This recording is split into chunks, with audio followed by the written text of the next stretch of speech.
함께 나눌 하나님의 말씀 로마서 12장 1절 한 절 말씀입니다.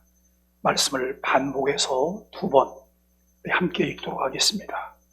그러므로 형제들아 내가 하나님의 모든 자비하심으로 너희를 고난하노니 너희 몸을 하나님이 기뻐하시는 거룩한 산제물로 드리라. 이는 너희가 드릴 영적 예배니라. 그러므로 형제들아 내가 하나님의 모든 자비하심으로 너희를 고난하노니 너희 몸을 하나님이 기뻐하시는 거룩한 산제물로 드리라. 이는 너희가 드릴 영적 예배니라. 아멘. 우리는 매주 로마서를 묵상하고 있는데 지난 3주 동안 윤리적이며 실천 부분인 12장을 계속해서 살펴보았습니다. 영적 예배와 그리스도 안에서 한 몸으로 사십니까? 라고 하는 주제를 다루면서 실천 부분이라 때로는 긴장도 하고 삶의 근간을 다루기 때문에 진지하게 경청도 해야 하고 주목해야 될 것을 요청을 했습니다.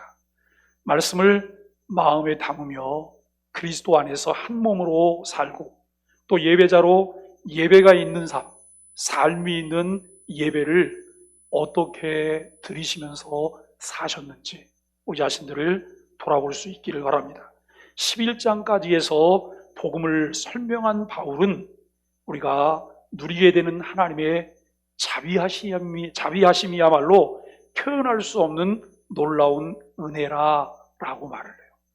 여기 12장에서 말하고 있는 정말 하나님이 기뻐하시는 예배자 그리고 그리스도 안에서 한 몸으로 살아야 되는 데는 단 한 가지 이유예요. 로마서 1장부터 11장까지 있기 때문에 그래요. 1장부터 11장까지가 복음을 가졌기 때문에 복음을 이해했기 때문에 복음을 통한 하나님의 은혜를 입은 자이기 때문에 그렇게 살아야 된다라고 하는 거예요. 오늘 그러면서 12장의 삶들을 우리에게 소개하는데 여러분 이렇게 말을 해요. 그러므로 그 은혜를 입은 자들에게 그 복음을 토대로 그리스도인의 올바른 삶을 제시하고 있다라고 하는 거예요. 이 12장 1절 2절은 그리스도인의 온전한 삶을 가장 잘 요약하고 있고 우리는 그 말씀을 나누면서 마음으로 입술로 우리가 같이 했던 것이 있어요. 이게 뭐냐면 아멘이에요. 아멘. 그렇습니다. 그렇게 살겠습니다. 그렇게 되겠습니다라고 하는 약속이에요. 여러분 왜 우리가 아멘을 하였고 아멘을 한다고 하는 것은 어떤 의미일까? 우리에게 어떤 삶을 살도록 했을까를 생각해 봅니다. 성경이 가르치는 내용들을 깨닫고 그 말씀에 순종하는 것을 통해 열매를 맺게 되어야 한다는 것입니다.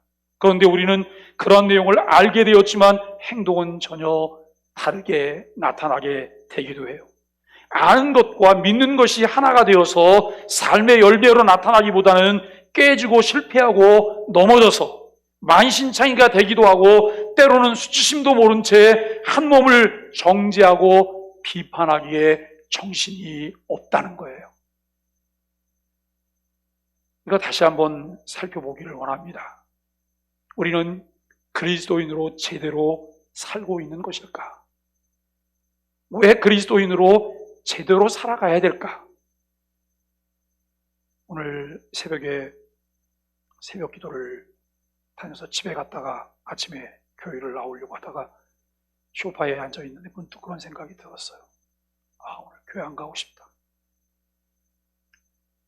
교회 안 가고 싶다. 오늘 가서 설교 안 하고 싶다. 이런 마음이 너무 강하게 일어났어요. 왜 그런 생각이 들었냐면 설교하면 뭐해? 설교하면 뭐해? 교회 다니면 뭐해?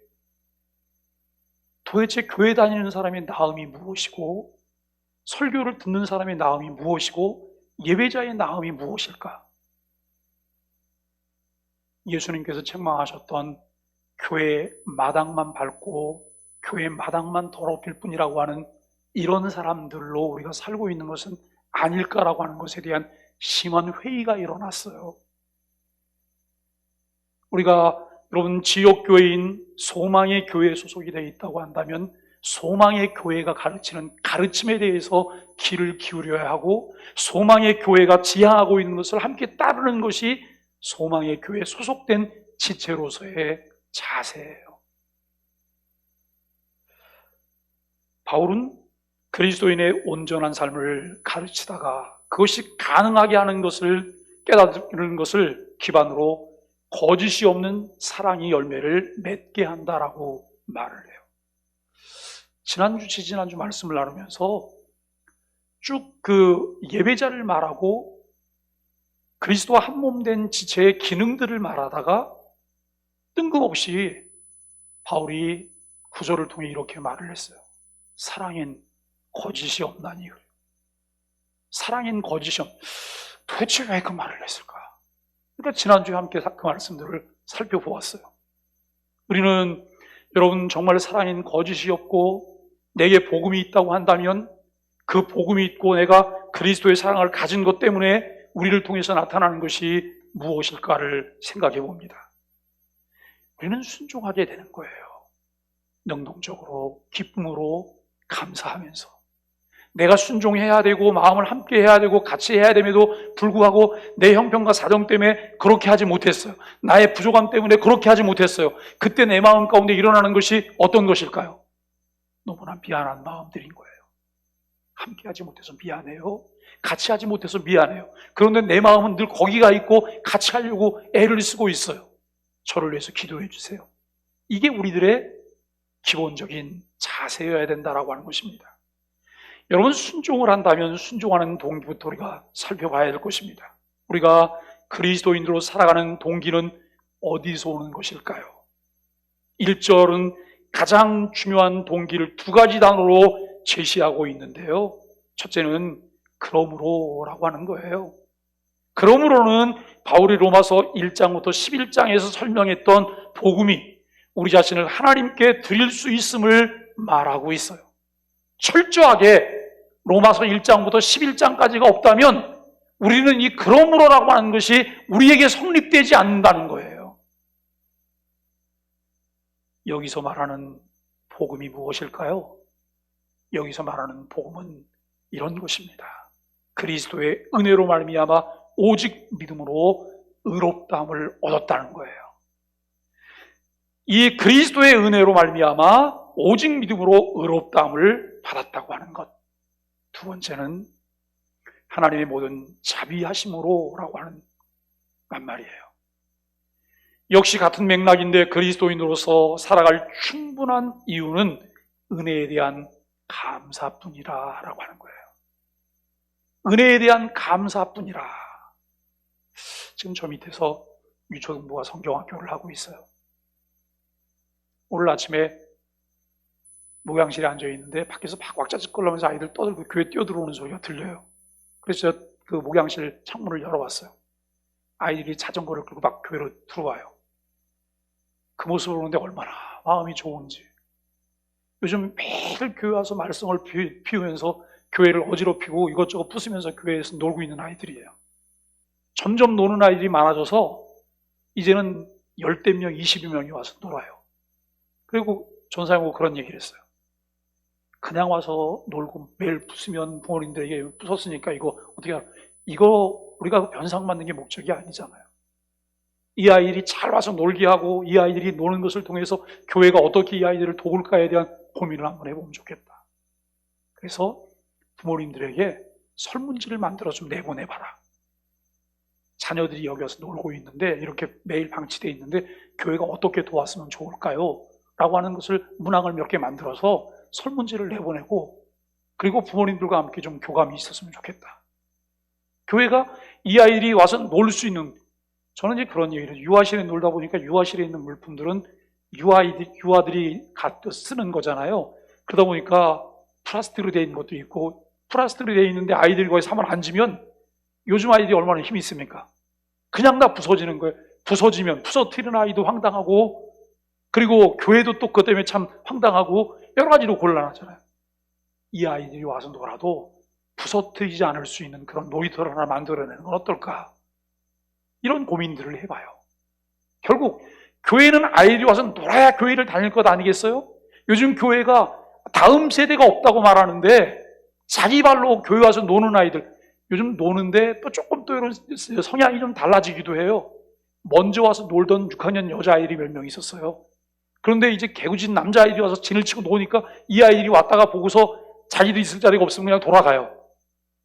또 다음에 와서 또 그래서 시간제로 놀게 해야 되나? 이런 고민도 해요. 여러분, 안에서 성경학교를 하고 또 뭐 그 아이들을 어떻게 할 것인가에 대한 고민들을 선생님들이 해요. 그 고민들을 해야 되고 거기 신경을 써야 될 이유가 도대체 무엇일까요? 그 이유는 다른 것 아니에요. 하나님께서 우리에게 복음을 통해 주신 은혜의 감격이에요.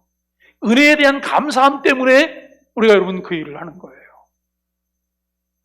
거울을 한번 보실 수 있으면 거울을 한번 보시면 좋겠어요. 지금 뭐 직접 거울을 볼 수는 없지만 내가 거울을 볼 때마다 내 얼굴에, 내 이마에 쓰인 글자가 무엇인지 보셔야 돼요.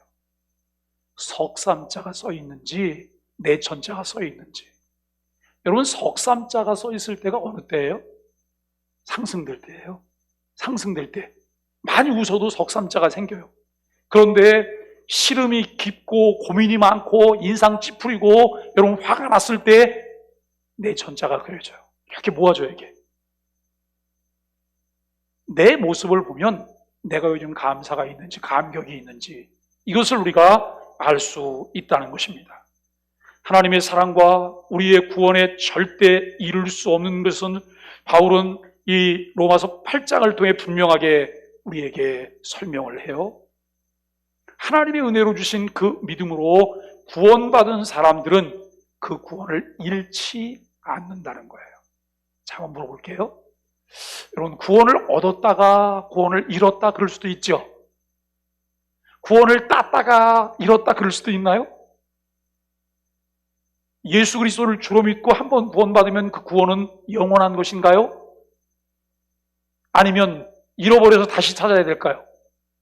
우리가 지금 어떻게 하다가 여러분 구원을 잡았어요. 이걸 놓칠까봐 매일매일 노심초사 불안하게 생활하고 있는 것은 아닐까요?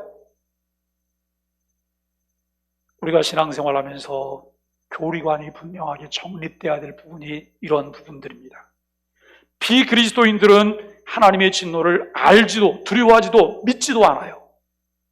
우리가 말씀을 듣고 말씀대로 순종하려는 것이 구원을 획득하기 위한 것이나 얻은 구원을 지켜내기 위한 것이라면 우리는 늘 불안함과 엄청난 두려움에 대한 짐이 우리에게 있어요.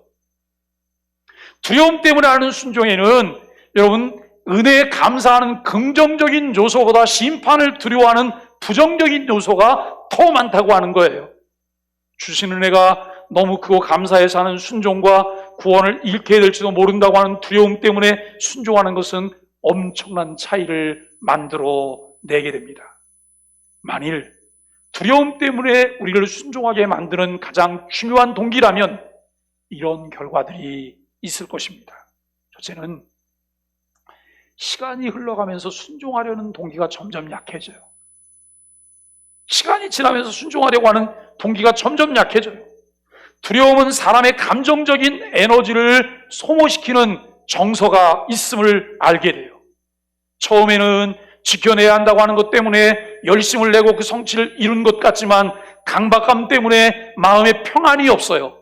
성과를 내야 한다고 하는 마음 때문에 관계의 불편함을 만들어내게 되기도 해요. 두려움에 근거한 종교 생활은 오래갈 수 없다는 것을 생각해요. 두 번째, 두려워서 하는 순종에는 회개와 관련해서 심각한 문제가 따르게 된다고 하는 거예요. 두려워서 순종하는 사람들은 대개 어딘가에 경계선이 있다고 믿고 있어요. 그래서 죄를 많이 짓게 되면 이 경계선을 넘게 되고 하나님께 정죄를 받게 된다고 생각해요. 그런데 문제는 그 경계선이 어디에 있는지 모른다는 거예요. 회개는 용서받는 기분 좋은 경험이어야 하는데 하나님의 심판이 두렵기 때문에 하는 것이기 때문에 죄를 인정할 수 있는 안정감이 없어요. 여러분, 회개는요, 회개하고 난 다음에 내 마음에 찾아오는 그 다음에 밀려드는 것이 무엇인지 아세요? 말할 수 없는 감동이에요. 말할 수 없는 감격이고 기쁨이에요. 말할 수 없는 것. 내가 꿍꿍거리면서 가지고 있던 것을 하나님 앞에 내어놓고 나면 말할 수 없는 은혜와 기쁨이 내게 밀려와요. 이것이 회개가 주는 하나님의 은혜며 기쁨이에요.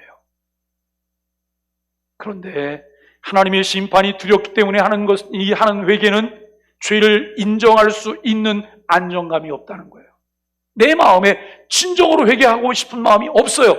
그럼에도 불구하고 그 주어지는 상황이나 압박감 때문에 내가 회개를 해야 돼요. 그러면서 뭐라고 말하냐면 내가 잘못했다고 말하면 될 것 아니에요. 이렇게 말해요. 아니 그게 무슨 잘못한 거예요? 여러분 아이들하고 이 얘기를 하다 보면 아이가 뭘 잘못했어요 그래서 이렇게 쭉 얘기를 하면 애가 나중에 씩씩거리면서 뭐라고 얘기를 하면 이렇게 얘기해요. 내가 잘못했다고 그러면 될 것 아니에요. 여러분 하나님이 원하는 게 그게 아니잖아요. 하나님이 원하는 회개는 이거예요. 야, 너 왜 이렇게 힘들게 사냐? 내가 이미 너를 다 용서했는데 왜 이렇게 힘들게 살아? 그냥 잘못했다고 얘기해. 너 잘못했으면 잘못했다고 얘기하고 하나님 나 잘못했어요. 근데 또 잘못할 것 같아요. 이렇게 말해. 하나님은 평안을 주시기를 원해서 회개하라고 말하는데 인정 안 하는 거예요. 이렇게 될 때 우리가 종국에는 자신을 합리화하거나 다른 사람들을 비난하기에 바쁜 사람이 돼버린다는 것입니다. 세 번째는 두려움에서 비롯된 순종은 환난이나 역경을 견뎌내지 못해요. 두려워서 순종하는 사람은 고난이 닥칠 때 여러분 이런 반응들을 나타나게 돼요. 내가 하나님께 벌을 받는구나. 드디어 하나님이 나를 버리시는구나. 내가 선을 넘었나 보다 라고 하는 생각을 해요. 혹은 이것은 부당해. 이런 나쁜 일들이 생기지 말라고 하나님께 복종해 있는데 그리스도인으로 살아가는 동기가 두려움 때문이라면 환난으로 인해 얻는 것은 절망과 쓰라림밖에 없다는 거예요. 여러분 성경은 우리에게 이렇게 말을 해요. 자신을 산제물로 드려라. 바울은 삶의 출발점을 간단하고 설득력 있게 표현을 해요. 그러므로 하나님의 모든 자비하심으로 라고 하는 말로 표현을 해요. 그리고 자신의 형제들에게 예수 그리스도를 따르는 삶의 중심이 되는 두 가지 요소를 여러분 권고하고 있습니다. 그 한 가지는 1절에 있습니다. 다른 한 가지는 2절에 나오는데 여러분 1절에는 너희 몸을 산제물로 드리라 라고 하는 거예요. 이 말은 성전에서 사용하는 용어로 제물을 바치러 성전에 온 예배자를 비유로 들고 있습니다. 구약 제사는 번제가 있습니다. 5대 제사가 있는데 그 중에 하나가 번제인데 키우는 가축들 중 흠없고 구별되고 결함이 없는 최고의 가축을 그 제물로 태워서 드리는 제사가 번제예요. 그런 가축은 매우 비쌌기 때문에 이것이 의미하는 바는 우리가 가진 것 중에 가장 귀한 것을 바침으로써 우리의 모든 것을 하나님의 뜻에 맡긴다고 하는 그런 고백이 담겨져 있습니다. 여러분 하나님께서 창세기에 아브라함에게 아들 이삭을 모리아산에서 제물로 바치라고 말을 해요. 그때 그 제사가 무슨 제사예요? 번제였어요. 아브라함에게 가장 소중한 것, 가장 가치 있는 것을 하나님께서 바치라고 말씀을 하세요. 번제는 항상 제물의 전부를 태웠는데 이는 하나님께 자신의 전부를 거룩하게 바친다고 하는 것을 의미하는 것이라는 것이죠. 산제물이 된다고 하는 것은 하나님의 뜻에 자신의 전부를 내어 맡긴다는 거예요. 어떠세요? 하나님께 전부를 내어 맡기는, 왜 하나님께 전부를 내어 맡기셔야 된다고요? 왜 전부를 내어 맡기셔야 돼요? 로마서 1장부터 11장까지가 있기 때문에. 복음에 대한 이해가 있기 때문에요. 복음의 은혜가 있기 때문에 하나님께서 나를 위해 아들 예수 그리스도를 내어주시는 그 크신 은혜를 베풀어 주신 것을 내가 믿기 때문에 그 은혜를 입었기 때문에 나도 나의 모든 것을 주님께 바친다고 하는 그런 의미라는 거예요. 요만큼씩 떼어서 주시면 안 돼요. 요만큼씩 떼어서 주시면 안 돼요. 저는 아이들을 참 이뻐하는데요. 아이들하고 그렇게 앉아서 이야기하고 놀다 보면 아이들이 손에 뭘 들고 있어요. 그러면 꼭 제가 짓궂게 이렇게 얘기를 해요. 목사님 좀 줄래? 그럼 아이가 빵을 가졌으면 빵을 만큼 떼서 줘요. 만큼. 뭐 떼 줘봤자, 입에 넣어봤자 이거 먹은 것 같지도 않을 만큼 주는 거예요. 그런데요, 이 아이하고 관계가 잘 만들어지잖아요. 그러면 아이에게 제가 빵 목사님 좀 줄래? 그럼 어떻게 하는지 아세요? 통째로 다 줘요. 통째로 다 줘요. 아이들이 때로는 새콤달콤 가지고 있잖아요. 주머니에 몇 개가 있어요. 손에 이렇게 들고 있어요. 새콤달콤 달라 그래. 그러면 처음에 달라 그러면 눈치를 쳐다보고 안 주고 도망가요. 근데 조금 좀 안면이 트이면 그 중에 하나 줘요. 그런데 조금 더 친해지면 이것만 주는 게 아니에요. 주머니에 있는 것까지 다 줘요. 제가 감당할 수가 없잖아요. 왜냐하면 저는 이 아이에게 늘 먹을 걸 그럼 공급해줘야 되는 거예요. 그럴 마음이 있지만 우리가 하나님과의 관계는 어떠실까요? 시간 내드리는 거 인색하지 않으세요? 물질 드리는 거 너무 아깝지 않으세요? 왜 그럴까요? 이유가 분명하지 않기 때문에 그래요. 이유가 분명하지 않기 때문에. 이유가 선명하다면 여러분 그와 같은 문제들이 해결되어질 것입니다. 오늘 우리는 정말 하나님께 하나님의 뜻에 자신의 전부를 내어 맡기는 이것입니다.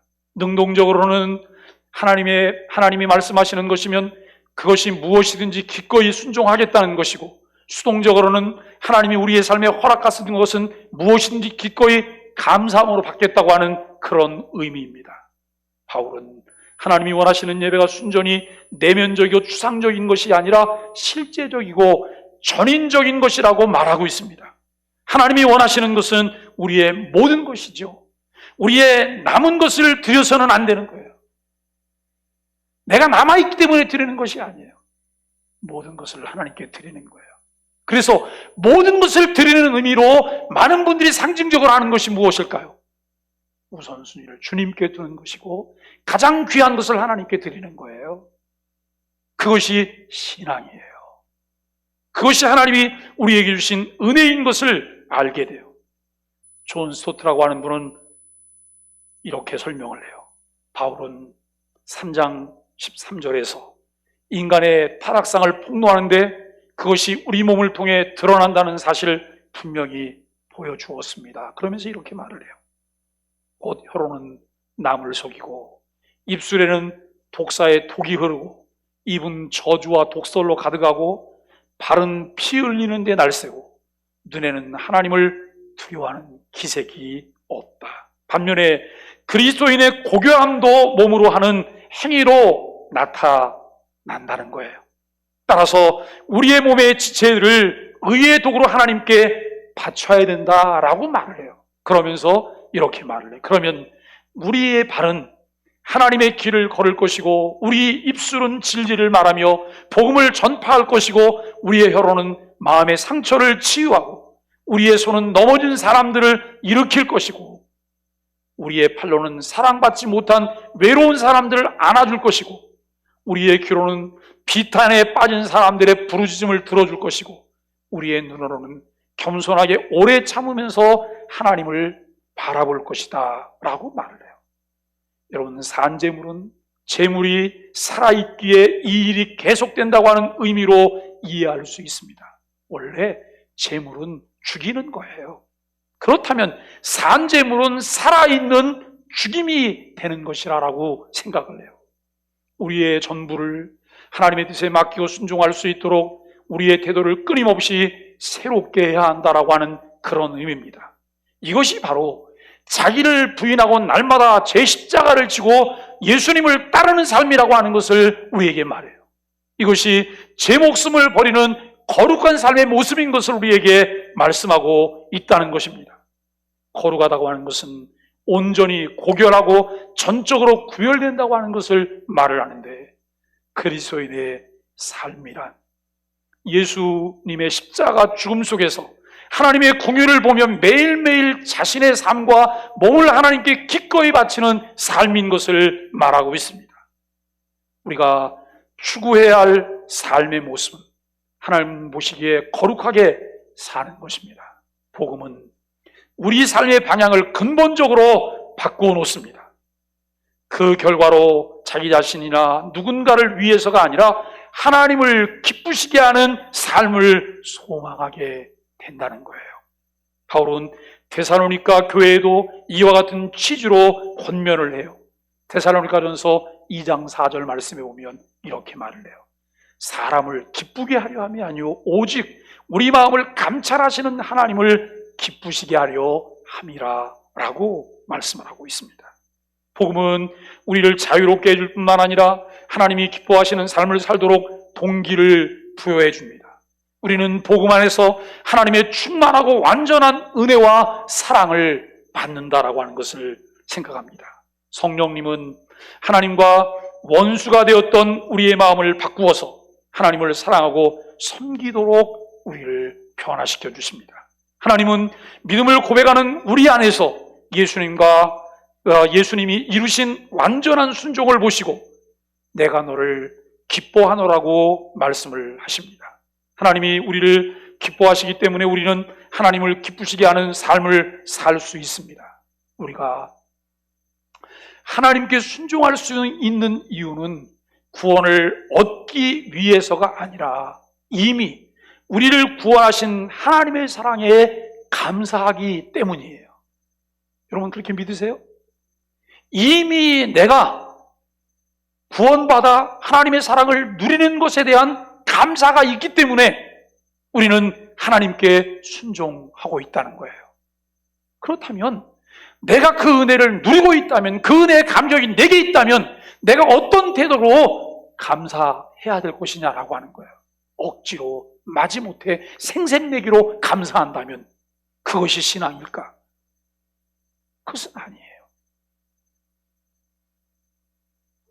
하나님이 우리를 받아주셨기 때문에 우리는 자유롭게 되었고 그분이 기뻐하시는 삶도 살 수 있게 되었다는 것입니다.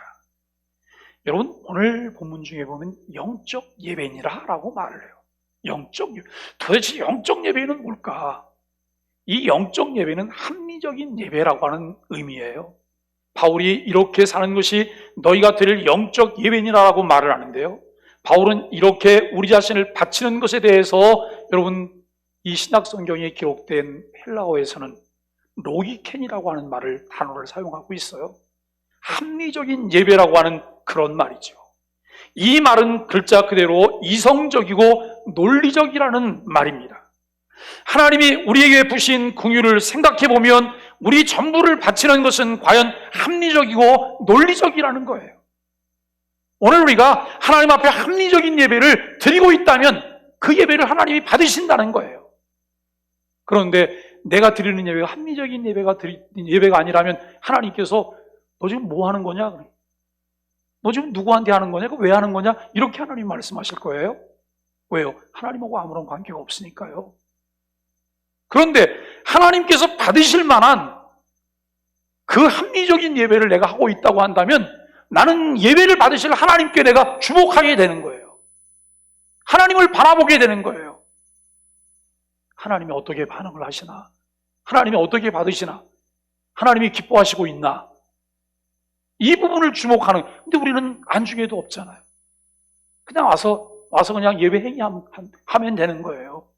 하나님이 듣던 말든 그냥 찬양하면 되는 것이고, 그리고 그냥 설교 시간에 내 형편에 따라서 그냥 졸리면 졸고, 또 다른 생각 들면 그냥 다른 생각하고 있고, 여러분 이렇게 한다면 과연 그 예배가 합리적인 예배일까를 우리가 생각을 해보게 되는 것이죠.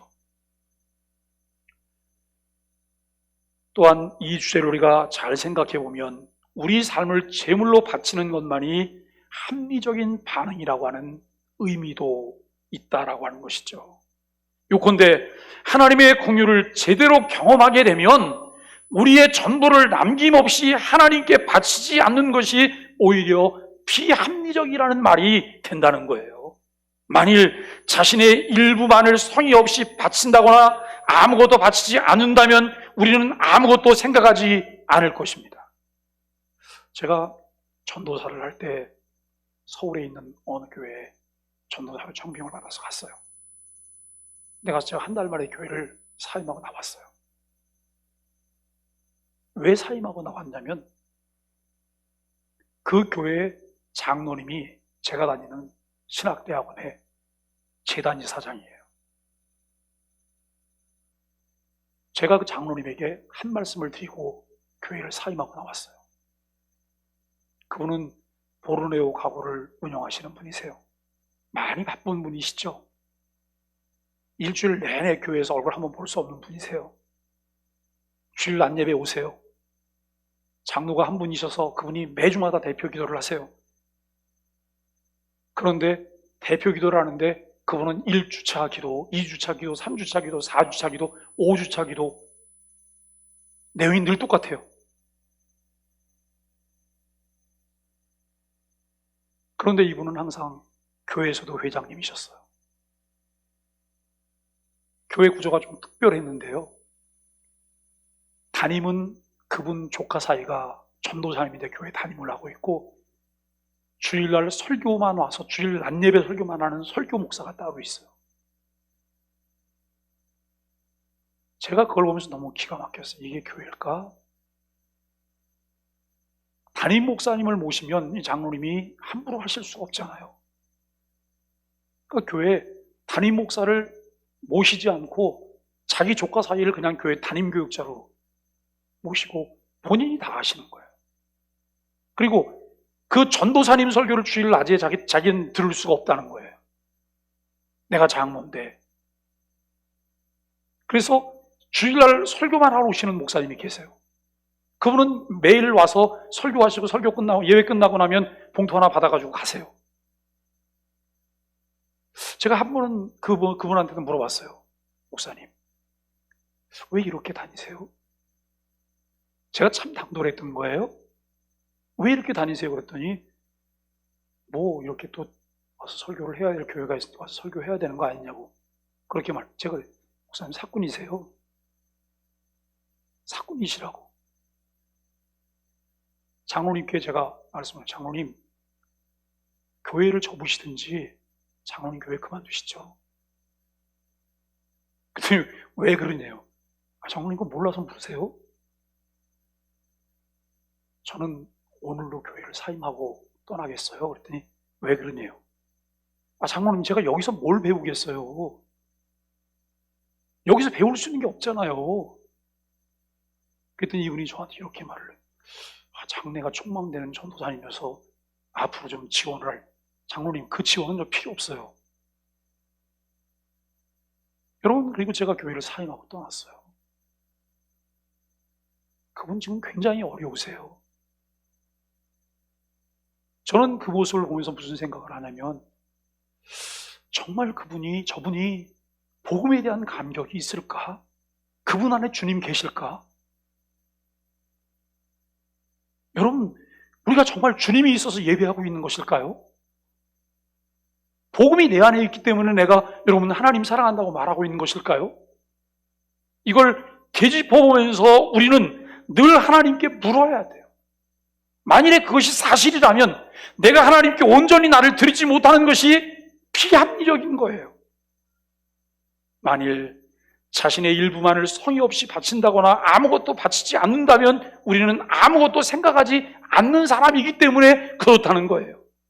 예수님이 하신 일을 주의 깊게 보고 그분이 하신 일을 제대로 듣는다면 반드시 얼음 같은 우리의 영혼이 녹게 되고 하나님을 기쁘시게 하기 위해서 우리 몸을 거룩한 산제물로 드리게 된다고 하는 거예요.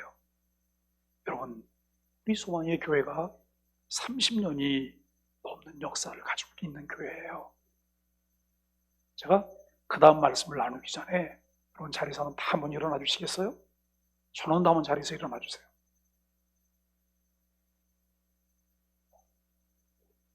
제가 오늘 메시지 전에 하고 싶었던 건데 지금 메시지 끝부분에 지금 하려고 합니다. 인사를 한번 나누시라고 이렇게 얘기했을 때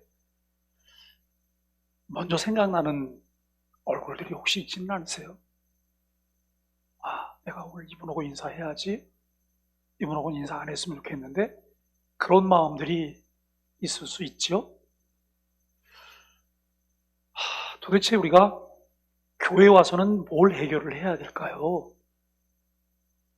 직장은 보기 싫은 사람이 있어도 돈을 벌어서 밥 먹고 살아야 되니까 직장은 나가요. 그런데 교회는 보기 싫은 사람이 있으면 교회는 안 오게 되는 거예요. 교회 내 책임이 있다고 하면 그 책임 때문에 나와야 되겠지만 그렇지 않으면 안 오게 되는 거예요. 저는 오늘 설교 준비하면서 사실 오늘 설교는 로마서 13장을 가야 되는 거예요. 일주일 내내 고민을 많이 했어요. 13장으로 넘어갈 수가 없다. 넘어가서도 안 되겠다. 그러면서 우리 교회 30년 역사를 한번 쭉 되돌아봤어요. 우리 교회가 여기 건물을 짓고 이사 오기까지 4번째 건축을 한 거예요. 그 전에 교회가 은혜롭게 과정들을 쭉 거쳐왔던 과정들이 있어요.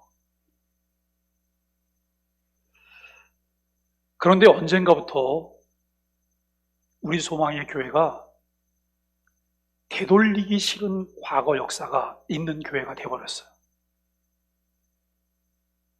저는 우리 교회 와서 그런 사실들을 알게 됐어요. 우리 교회 안에 늘 싸움을 하던 싸움닭들이 계셨어요. 여러분, 그러면서 10수년이 지났잖아요. 10수년이 지났는데도 교회 밖에서는 여전히 그 소문이 떠돌아다녀요. 그 소문만 알고 있는 분들은 뭐라고 얘기를 하냐면 소망의 교회 가지 마. 그거 왜 갈라 그래? 그 싸우는 사람들이 있어.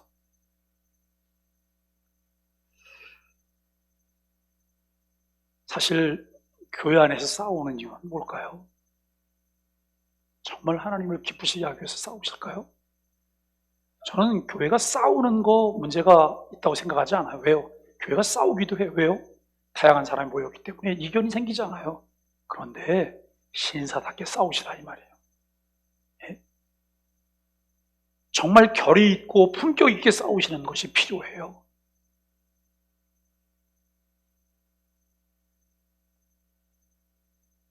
제가 우리 교회에 와서 지나간 역사들을 살펴보면서 이렇게 들은 얘기 중에 누가 뭔가를 잘못했는데 사람들이 많은 데서 막 소리를 지르면서 그 사람한테 이야기를 하는 분이 있었다 그래요. 그래서 자녀들이 그걸 보고 교회를 안 다니기로 그렇게 한 가정도 있다는 얘기를 들었어요. 도대체 왜 교회가 그래야 될까? 왜 교회에서 큰 소리가 나와야 되고 왜 교회에서 시장 용어들이 나와야 되고 공사판 용어들이 교회에서 나와야 될까?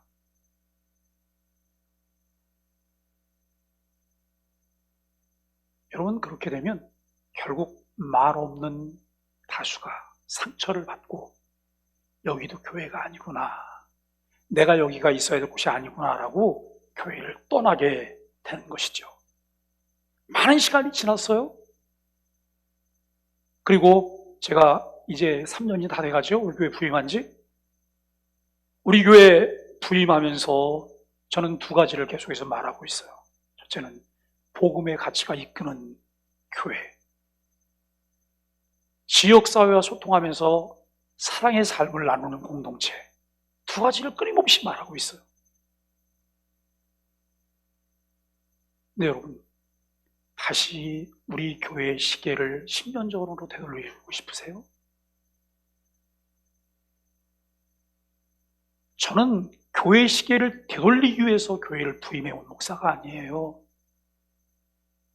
갈 곳이 없어서 할 일이 없어서 온 목사가 아니에요. 지난 3년을 마치 10년처럼 여러분 교회 사역을 해봤어요. 그러면서 제가 작년에 기존에 있던 분들을 위해서 조금 문호를 좀 열었어요. 제가 문호를 열지 않았던 이유는 다른 데 있지 않아요. 교회 구습을 바꾸기 위해서는, 세부대에 담기 위해서는 그것이 필요했기 때문에. 그런데 문호를 좀 열었더니 그 틈새가 너무 커요. 제가 한 주간 내내 고민을 했어요. 어떻게 가야 될까? 뭘 해야 될까? 지금 코로나 때문에 숨도 쉴 수 없을 정도로 여러분 비상시기예요. 그냥 딱 마음이 되어서 막 가도 지금은 쉽지 않은 어려운 그런 시기예요. 그런데도 교회 안에서 다른 잡음들이 나와요. 자꾸 과거로 되돌리려고 해요. 우리가 여러분 그 과거는 우리 교회에게는 정말 불행했던 과거예요. 다시는 되풀이해서 안 되는 여러분 그런 과거예요. 주님이 원치 않는 그 과거의 시간으로 누가 돌리기를 원합니까? 뭔가 바르게 가기 위해서, 그리고 여러분 제대로 하기 위해서 큰 소리를 내신다고요? 도대체 누구를 위한 거예요, 그것이? 주를 위한 것인가요? 아니면 우리 소망의 교회를 위한 것인가요? 우리 교우들을 위한 것인가요? 자녀들을 위한 것인가요? 사랑하는 여러분, 교회 안에서 큰 소리 내지 마세요. 상스러운 소리를 내지 마세요. 그리고 불친절하게 사람 대하지 마세요. 절대로 불친절하게 사람 대하지 마세요. 교회 헌신하고 봉사하려고 하는 사람들의 길을 막지 마세요.